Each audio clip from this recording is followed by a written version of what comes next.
From making interviewers cry on live TV. No, absolutely not. Okay, cool. Come on, man, don't be like that.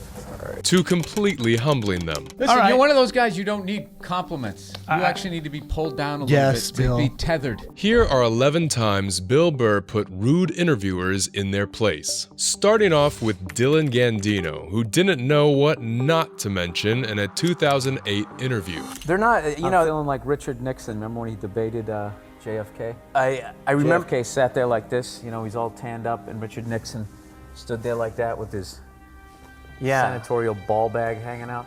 I remember people talking about it. I think that was probably before. I'm old. No, I'm saying you're I'm assuming you're probably older than I am. Yes, I am. What are you, a strapping 28? No, 32. 32. I'm 31. I don't even know how old I am. I'm 31. I'm gonna be 41 in June. Congratulations, man. Yeah. 41's the new 31. No, it isn't. And while Bill let that remark slide, things only got worse when Dylan tried to be politically correct. Can you can curse as much as you want here, but please don't say cripple. Why? Because it's just don't find that it's funny? politically, I think they're called differently abled or something. So Crippled's funny. can you try not to say cripple? Crippled sounds like that old school, Yeah. Wagon wheel. Yeah. It broke you on the wheel. But when Bill stopped liking Dylan's questions, that's when he stopped holding back with his jokes. This photo of you on the back. It's me in action. Yeah, I don't believe that that's you in action. I feel That is like me in action. This is you in action, not posed. What did they do to this microphone? I'm sure you can't see this, but this microphone is clearly not a wireless mic. But there's no wire coming out of it. It looks like wireless technology exists. No, I know that, but that's not how a wireless. What kind of interview was this where I was just going to shit all over it? That's so funny that you picked that out. I thought everyone was going to notice that. I am holding the smallest microphone. This is totally a photo shoot. So you're lying to me. That is a photo shoot. I'm not lying to you. I was having fun with you. 5 seconds later, if I tell you what it actually is, that means I'm breaking balls, man. That's all I'm doing. And while the interviewer tried to brush it off, it became obvious that Bill's jokes were getting to him. Look at this. That's for mechanics out there. What's wrong with that? Really? Is that you in action, or is this another photo shoot? It's a photo shoot. People do photo shoots. Yeah, I know. Have you ever seen like a movie poster and you'll see a movie star who's clearly 5'2", yet somehow he's as tall as the supermodel? I have. Yeah, that's a photo shoot. And they fix stuff. Look, I'm sorry you're just on the web, man. He took it to this place. I'm not trying to shit on his website. What is it called again? Huh? Zippitydoodah.com? You got it. Huh? You motherfucker. That's you it. have me on your show and you start trashing my DVD? You're a sensitive man. Dude, I'm joking. Come on, man. Listen. You know, it'd be great if somehow I made you cry. But Bill didn't stop there, using anything he could find as his ammunition. This is the kind of research they do with the punch. This looks like a recipe for cookies, Bill, thank you so much for being here. Thank you so much for having me. I really Thanks, appreciate it. I hope you didn't take anything personal. No, absolutely not. Okay, cool. Come on, man. Don't be like that.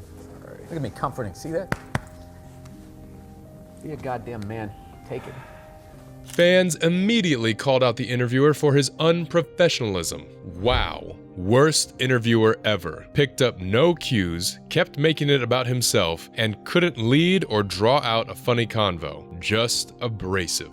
The interviewer has reached his level of incompetence. Just imagine if he heckled Bill during his stand-up. He would be shredded, parenthetically speaking. And while Bill might have been too rough on Dylan, the next interviewer definitely deserved to be humbled down. In December 2015, Bill Burr was on the Fighter and the Kid podcast, where right off the bat, Brian Callen began bragging about a photo he took. That's me with all my fast twitch muscle jumping in the air and throwing my groin at Brendan.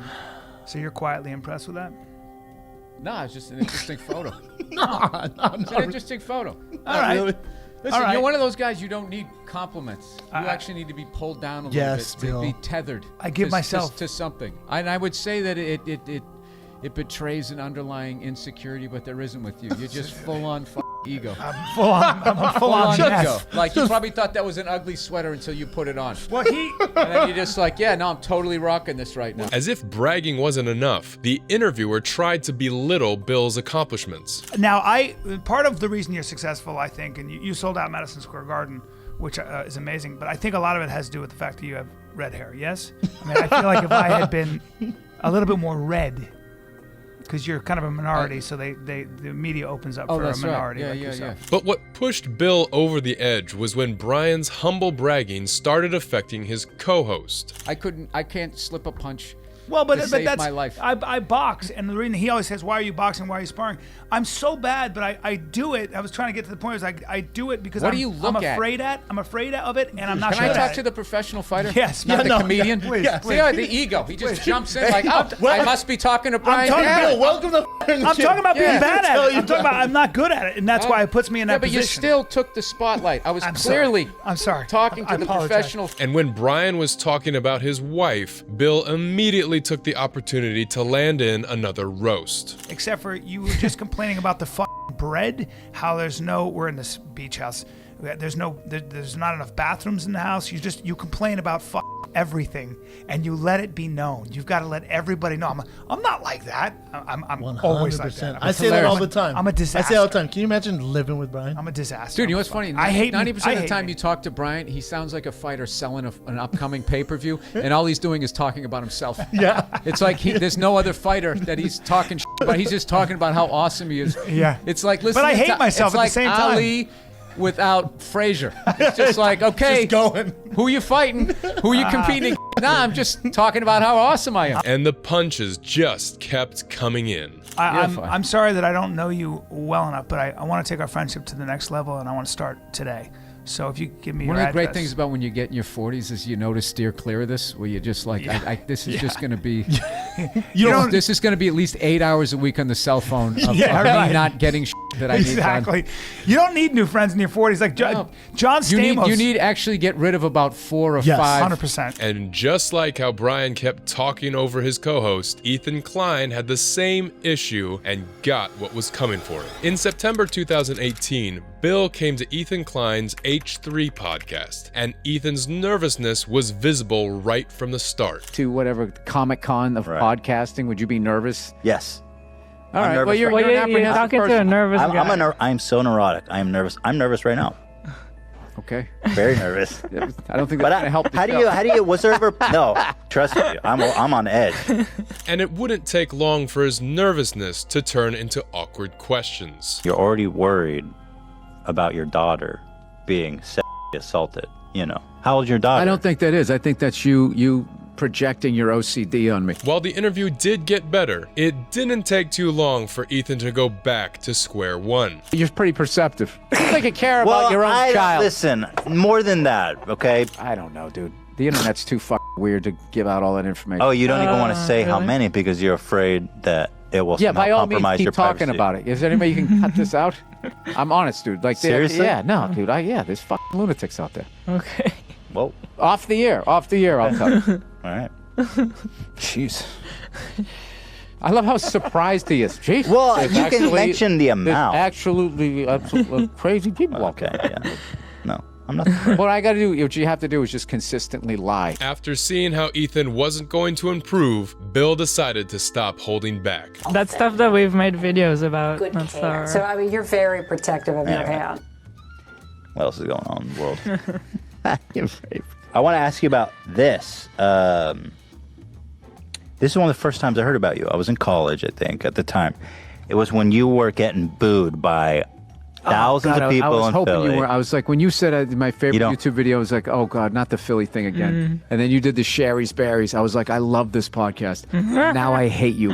Oh no. I love. What can I do? I love that. I'm joking. I'm f***ing with you. I made you uncomfortable. Now you sit there and compliment me. I almost made it through without making an ass of myself. I got so close. What are you talking about? I had a great time. I did too. I really did.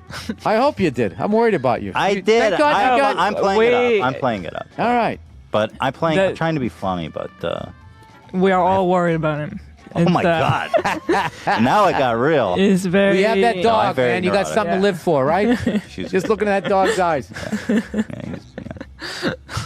I'll always have him. He's a great one. Even the people who watched the podcast could bear to see it. This was just an hour of Bill Burr shattering Ethan's ego. I think that this was the moment Ethan realized he lived chronically online rather than in the real world. And just like Ethan, Bobby Lee from this next interview also got destroyed for being a nervous wreck. In December 2021, Bobby invited Bill on his Tiger Belly podcast and started being rude right from the start. You have arthritis or something? Why is this so slow? Bro, listen, dude. Don't bro dude me. No, I'm gonna bro do you, dude. I'll tell you why, dude. Am I bowing to you? No. I don't want you to talk bow to me in bro white speak.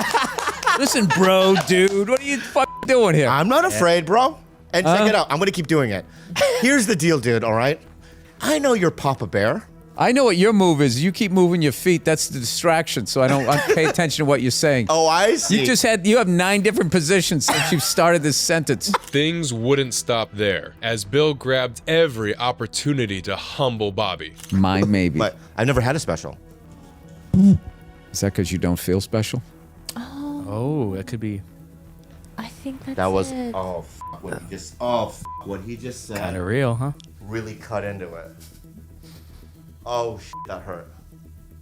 Oh, you're right. Are you doing a monologue? Bill's humbling was so effective that even Bobby's best friend joined to roast him. I'm average height in China, but okay.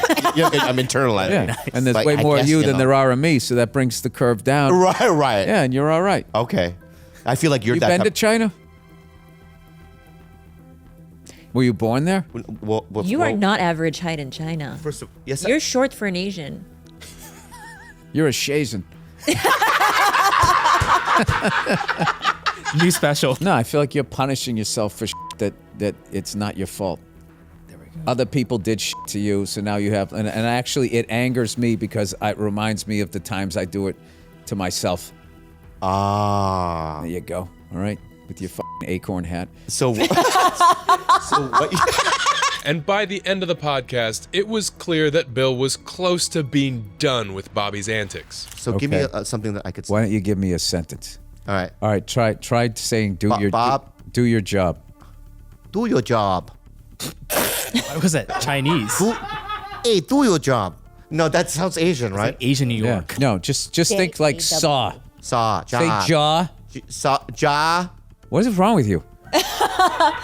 What do you mean? Are you doing this on purpose? No, I'm just trying to listen. And Bill's patience soon reached its limit. I feel it. I feel like in my 50s, this is gonna. And I don't know what you're doing right now, and I don't like it. I can feel the resistance. He's rejecting your friendship. He's rejecting, and I know you're gonna say something like from Boston that's gonna be like crass and like hurtful. Jaws. You know what I mean? All right, but I honestly Trying to believe head that. me off at the pass. All right, let's do the unhelpful advice. Oh, okay. Unhelpful advice with Bill Burr. And just like Bobby, Joe Rogan also had a knack for eccentric questions and was called out for it. In January 2017, Bill was on the End of the World podcast when during a discussion, Joe said something unexpected. By the way, dude, the elk's been delicious. Thank you. How do you like it? I made this American chop suey with it, and my wife gave a bad review before anybody even tasted it, and everybody just said it. Like, she goes, it looks like Hamburger Helper. I've been chowing it for like 4 days, like out of respect for that elk that you shot. It's like I'm eating all this shit. I don't care if it's bad. Does it make you more aggressive? What? Elk. No, Joe, you lunatic. But things didn't stop there, as Bill went full throttle with his insults. If somebody gets in my face, that might cause me to get more lunatic. I eat a little bit of protein. You had to beat the out of people for like 3 decades before you could like chill, smoke a little weed, put on your Little Rascals hat, and just chill out. And Bill even roasted Joe on his alpha masculinity. But this guy is the most testosterone filled dude I've ever met. He's like every guy I met in Boston welded together. He's crazy. And while Joe didn't go too personal with his question, the same cannot be said for this next interviewer. In January 2018, Bill was being interviewed by Tom Segura and his wife when the discussion shifted to mental health. Therapy, yeah, I went to therapy. You went, but you stopped going? Well, after a while, it's just like, well, you know, I've told all the bad stories, and I'm always going to have problems. This is just becoming like this, you know, lifelong car payment now to have to come over here. Be like, well, this happened. Yeah. My garage door was locked, and I just felt like a after a while. Like, when are you going to just, you know, get off this fucking couch here and go live your life and stop having to talk to this fucking person? Yeah, you're full of anger. But when Tom's wife, Christina, started acting like a therapist, Bill quickly put her in her place. Because you flog yourself for being vulnerable. Oh, would you stop it? Like you have some sort of psychology degree? 10 years in therapy. So what? I've watched football for 40 years. I shouldn't be somebody's coach. I agree. Yeah. I'm not your therapist. Then you're going to like superimpose your fucking issues of the psychos in your life onto me. It's like fucking alcoholics. They just always like, oh yeah, you're drinking. You drink. You must be like me. Yeah. The whole world, because they're addicts. So they're so fucking self-involved. The whole world has to be like them. And to ensure the lesson sticks, Bill gave the couple a taste of their own medicine. I don't think it's the funniest. You really like it. I think it shows a lack of empathy for others because I know that man's hurt. I have a harder time laughing. You know what I mean? And I think that's your husband's identity, and that's his safety blanket, so he stays in there because he feels safe. Well, who's therapizing now? I mean, therapizing. Therapist is about.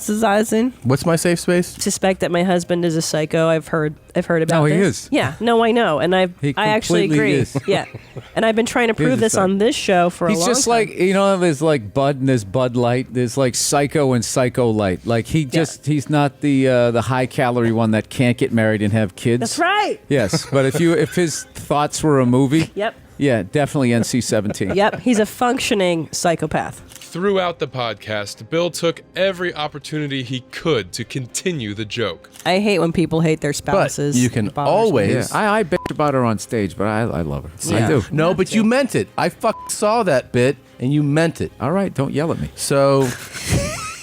You gonna put my head through the dresser? Because I love you. Remember, he loves them so much that he kills them all. He's like, I was hugging it. Yeah. Did you cry when you read it? Like you finally related to somebody? Yes, I did. And before he left, Bill dropped one final bombshell on both of them. I want to do it. I mean it. I want to deliver it. I'm a hot white trash. Come dumpster. It's a good offer. Rent free. He's a hot cum dumpster. Yeah. He's got a lot going on. Doesn't he have enough pain in his life? He's got to be on this show too. And fans were immediately on Bill's side. Oh God, he just smashed her with the, yeah, I watched football for 40 years. I shouldn't be somebody's coach. Best part is Tom laughing his ass off. I agree. I come back every few months to hear Bill shut down Christina's unqualified psychobabble. Feels good. But while Christina was too interested in Bill's past, Jeffrey Gurian, on the other hand, was too disinterested with his lack of preparation. On February 12th, 2015, Bill was being interviewed by Jeffrey at an award show, but he didn't think twice before asking offensive questions. When did you start shaving your head? It looks good. When did I start shaving? Well, I shaved it. I had my first special. I had it shaved. Really? I didn't. Yeah. When I saw you in New York I'm for the Patrice glad thing. you liked it. I do. I see you losing the roof there in the back. Yeah, You'll be a right there with me. I'll be there We'll do a buddy cop show. Exactly. Right? Two balding old guys. Exactly. Going after some hairy criminal. But when asked about a role he never played, Bill discovered that Jeffrey hadn't done his research and called him out on it. Your take on Entourage is great, man. Not Entourage. Where you play the cop You want on. to do this over again? Yeah, I do. Yeah. All right. You know, where did you play the cop on Breaking Bad? Breaking Bad. Things. I wasn't a cop in Breaking Bad. I had my head shaved on my first special. You didn't do your research. You were so busy worried about this matching this, and now look at you. A cop? Huh? What You're show were starting you to a get cop sweat on your upper lip. Because I'm nervous. Because I'm fucking this up. I played a cop. No, I didn't. I didn't. Now you're like fucking with me. No. With Lavelle. I played one on date night. With Date night Lavelle was a Crawford. Yeah, I wasn't a cop. What were you there? I was a piece of shit. I was like a con man. A con man? Yeah, I was stealing money. I stopped a train. But it was on Breaking Bad, right? Yeah, it was kind of a big show. Totally. I understand you show. Remember what I did on I Love the 80s? You don't remember what I did on Breaking Bad? You're insulting me. And while Jeffrey deserved what was coming for him, this next interviewer was roasted for something he had no control over. In June 2017, Bill came to Build Series for an interview, but he quickly realized something wasn't right. Well, I'm excited to be here. These chairs are horrific. This is designed for I don't know what age. It's not like 6 to 8, like when you're 11. This is like the perfect size. It's not quite adult size. It's not kid size. I already slouch. It's gonna be a bad interview, dude, and I'm blaming the chair. As if the uncomfortable chair wasn't enough, the interviewer made things worse. You know, obviously you're a writer, but you've never really written on a sitcom before. If you go through your credits, you hadn't really been on a show before. Why'd you have to bring that up? Just right out of the gate, he goes negative. Never really saw you write on anything before, Bill. There was all these other nice things on your IMDb page I could have brought up, but I noticed this one glaring thing that you've never done, and right out of the gate. Was it because I made fun of the chairs? I'm sorry. And that was enough ammunition for Bill to start roasting anyone he could get his hands on. At some point, I was going to make a point here. That's why I keep looking at here, and I just realized I'm blocking myself out of the camera. I love that you have the jib camera for this, like it's an action movie.